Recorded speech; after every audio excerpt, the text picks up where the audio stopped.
Have you ever listened to English and felt like native speakers were talking too fast? Maybe you know hundreds of words. Maybe you have studied grammar for months. Yet when real people speak, everything sounds like one long sentence. If that sounds familiar, you're not alone. The problem is not that you're bad at English. The problem is that most learners train English the wrong way.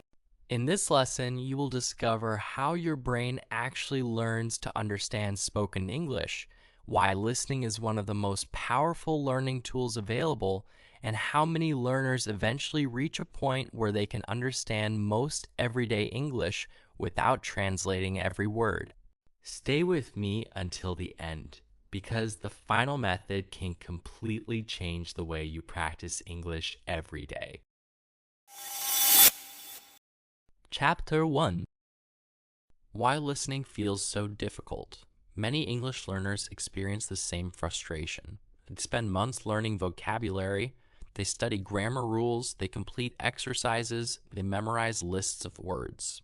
But when they watch a movie, listen to a podcast, or hear native speakers talking, they understand very little. This creates confusion. How can someone know so many words and still struggle to understand English? The answer is simple. Knowing English is not the same as understanding English.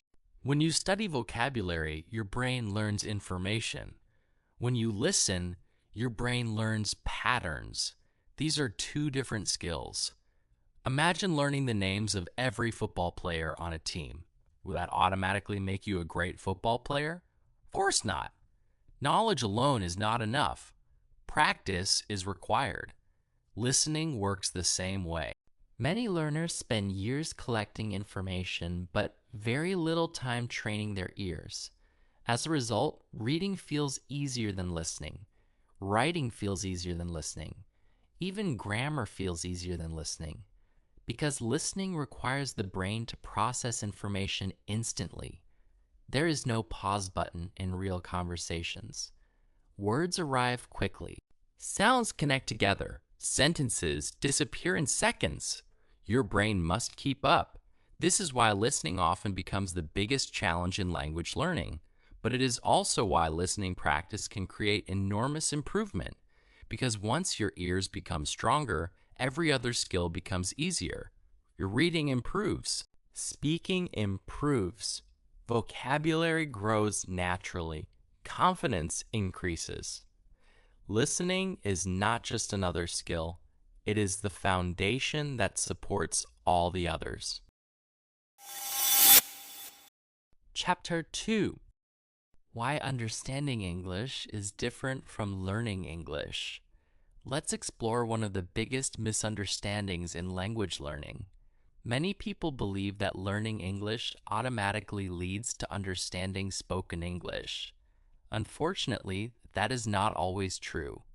Think about this. Imagine that you know the meaning of the words going, to, want, did, you, have. These are very common English words. If you see them written on paper, you will probably understand them. But when native speakers talk, they often do not pronounce these words the way learners expect. For example, did you eat often sounds like did ya eat. What do you want to do may sound more like what do you want to do? I am going to often becomes I'm gonna. This is where many learners become frustrated. They think, I know these words. Why can't I understand them? The reason is that spoken English is not the same as written English. Real conversations are full of connected speech. Words blend together. Sounds disappear. Pronunciations change. Native speakers do this naturally without even realizing it. Your brain must learn to recognize these patterns, and there is only one way to develop that ability: listening. Not grammar exercises, not vocabulary lists, not memorizing rules. Listening, lots of listening. This is why some learners who know less grammar can sometimes understand spoken English better than learners who know many grammar rules. Because understanding speech is a skill. and skills improve through practice, not through theory alone. Think about learning to ride a bicycle.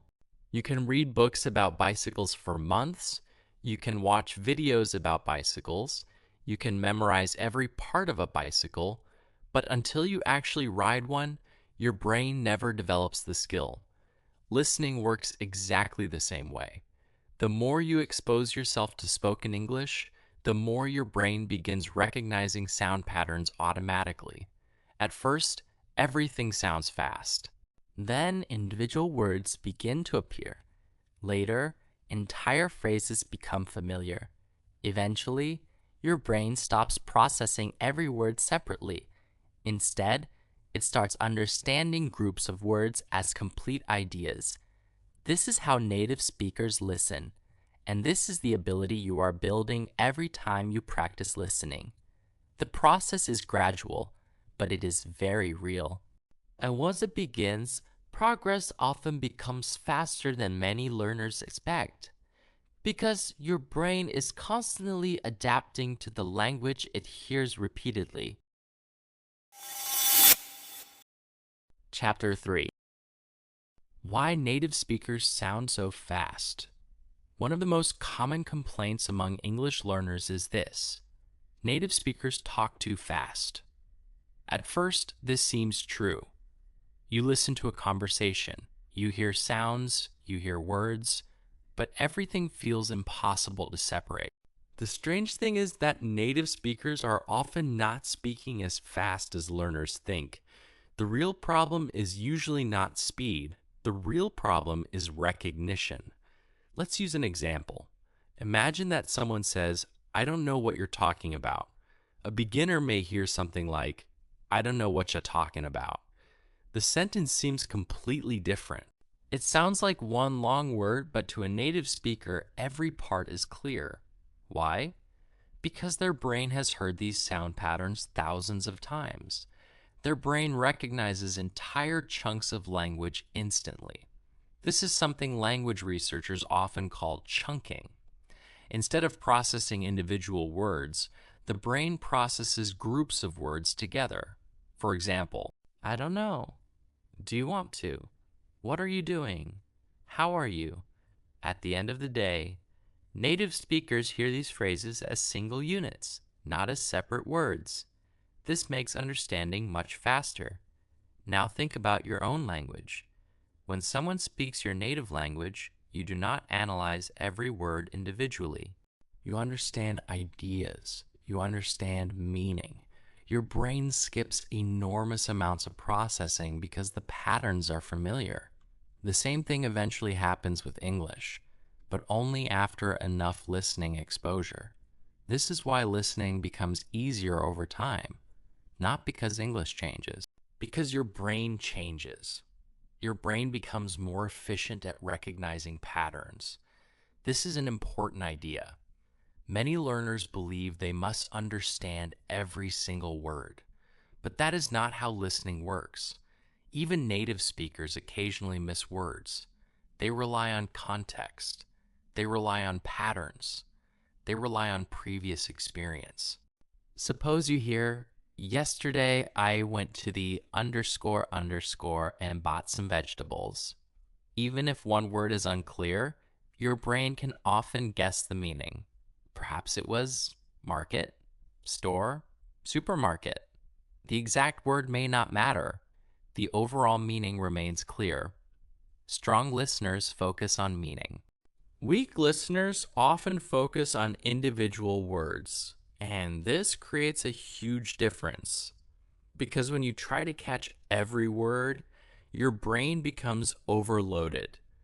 You fall behind, the conversation continues, and suddenly you miss even more information. This creates frustration. The solution is surprisingly simple. Stop chasing every word. Start listening for meaning. Listen for the main idea. Listen for familiar phrases. Listen for repeated patterns. Over time, your brain will begin filling in more and more details automatically. This is exactly how listening ability develops, not through perfection, but through repeated exposure to understandable language. And this leads us to one of the most powerful concepts in language learning, a concept that has helped millions of learners improve their listening skills more effectively.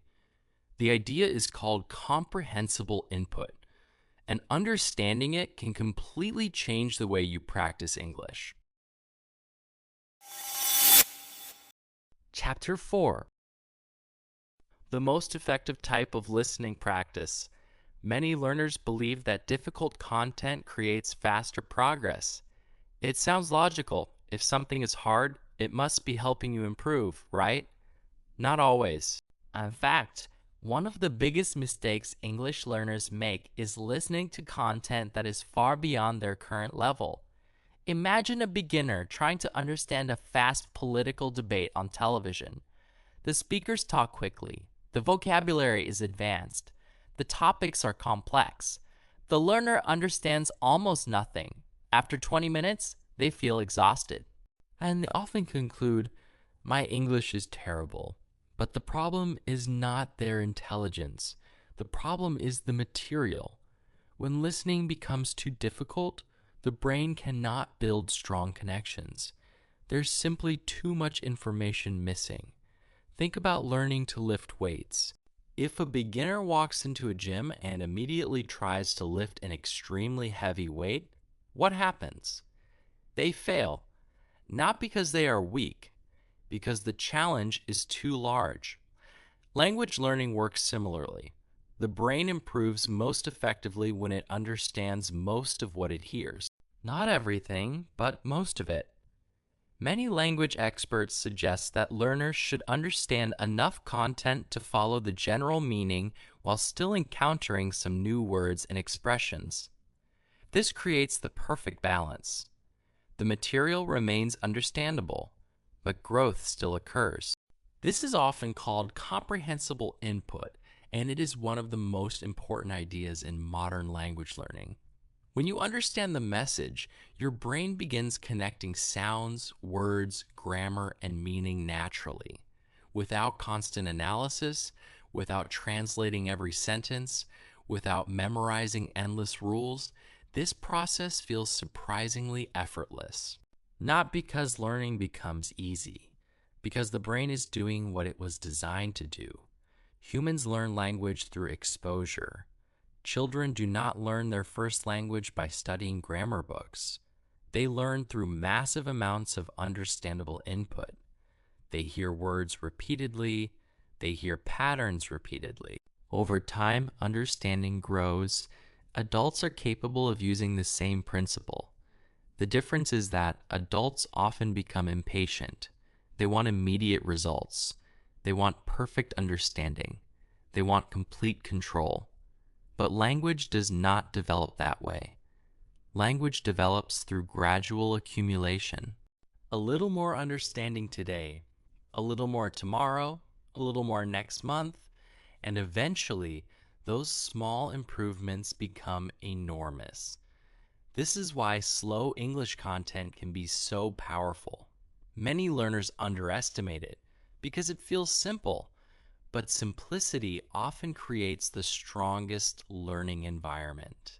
When speech is slightly slower, your brain has time to notice details. You begin hearing word boundaries. You begin recognizing familiar phrases. You begin connecting sounds with meaning, and confidence starts growing. Confidence matters more than many people realize because confidence encourages consistency. And consistency is the true engine of language learning. There is another reason comprehensible listening works so well. It keeps your attention. When material is too difficult, the brain becomes frustrated. Motivation drops, focus disappears, learning slows down.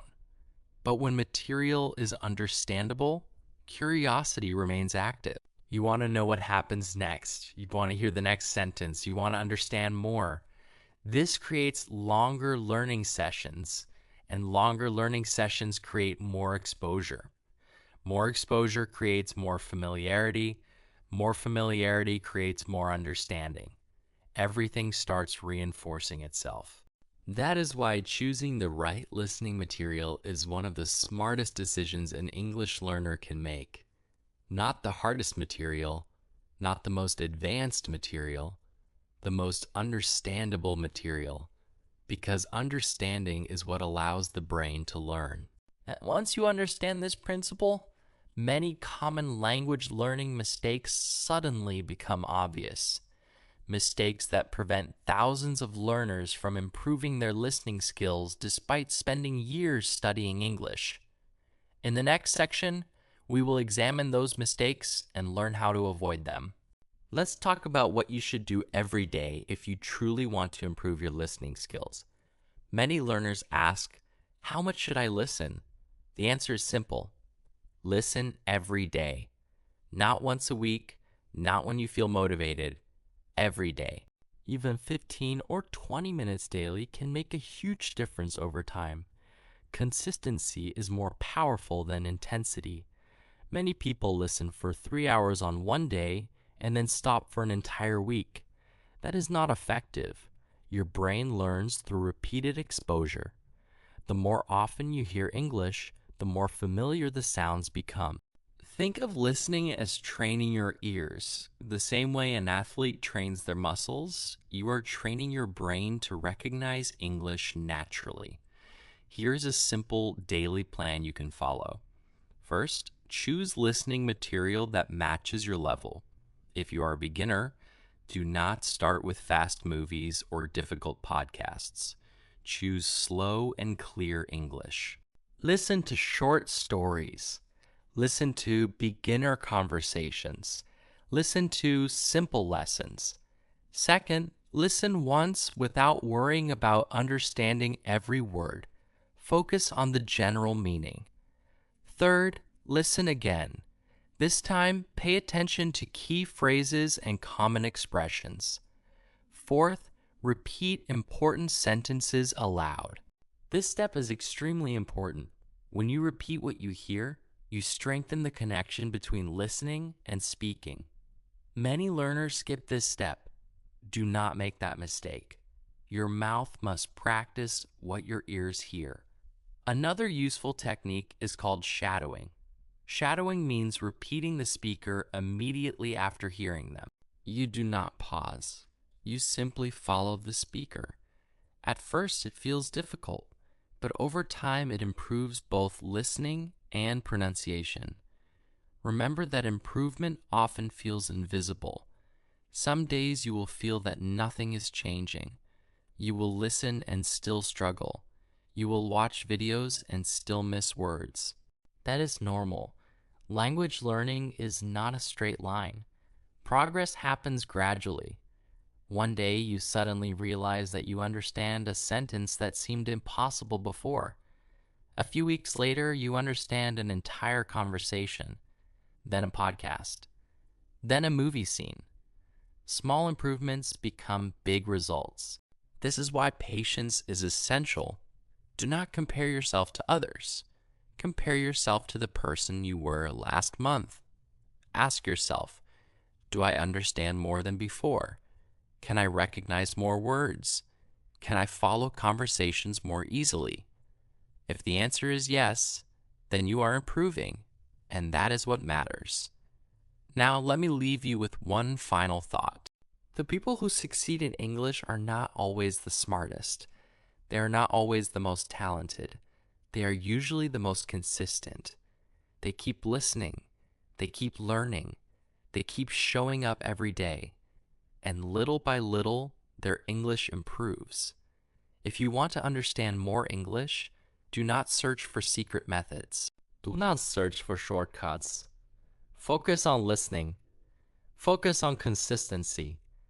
Focus on understanding meaning instead of translating every word. And most importantly, trust the process.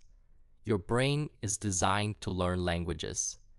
Give it enough exposure, give it enough time, and you will be amazed by what becomes possible. Thank you for spending this time with me today. Keep listening, keep learning, and remember, every minute of English you listen to today is an investment in the English you will understand tomorrow. See you in the next lesson.